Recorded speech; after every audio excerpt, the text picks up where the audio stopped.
Magandang araw mga kababayan. Nandito ako ngayon sa isang mall. Ilalagay ko yung pangalan dito.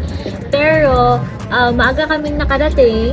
8:30 pa lang. Tapos 10 pa magbubukas ang mall. So nag-iintay lang kami. Pumunta kami sa isang restaurant dito para kumain ng konting breakfast, magkape, ganyan-ganyan. Tapos papakita ko sa inyo kung ano yung gagawin namin dito. Kasi alam kong maraming pwedeng puntahan, pwedeng kainan dito. Pero may mga specific na parang lugar ako na kailangan kong i-share sa inyo para na next time na pumunta kayo dito, alam nyo kung saan kayo pupunta.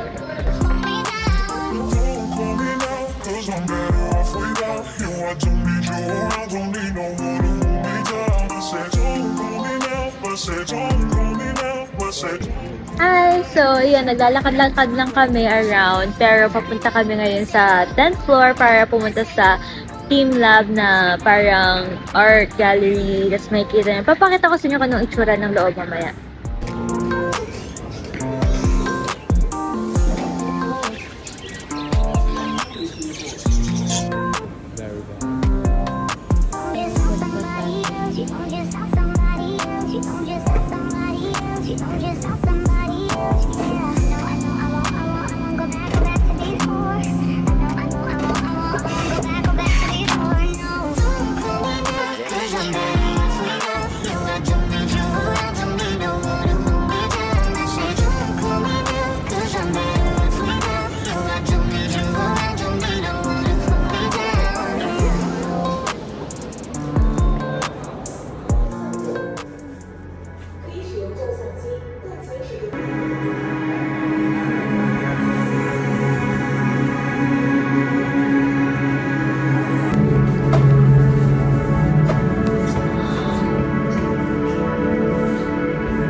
Okay, so natapos na kami dun sa art exhibition. Tapos parang ang saya-saya niya.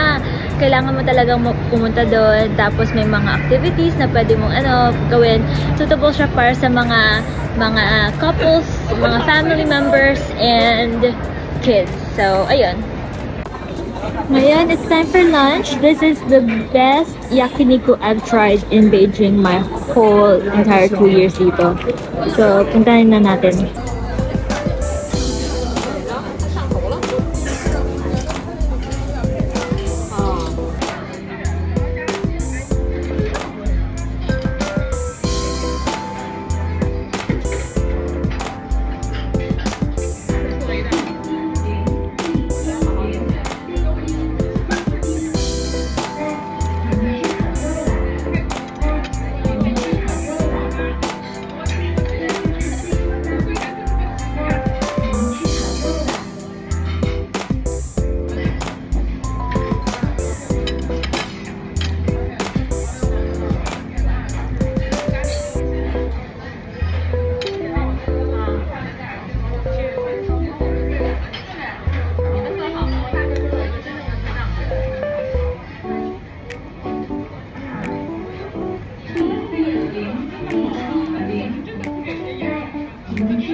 Okay, so nagala-gala lang kami the whole mall. Pwede rin ka magala-gala.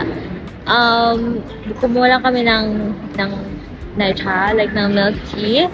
And then, pauwi na rin kami. So dapat manonood lang kami ng movie, pero parang sumasakit ata tiyan ko. Hindi ako masyadong komportable. So, uuwi na lang kami ng hotel. And then, I'll see you guys next time.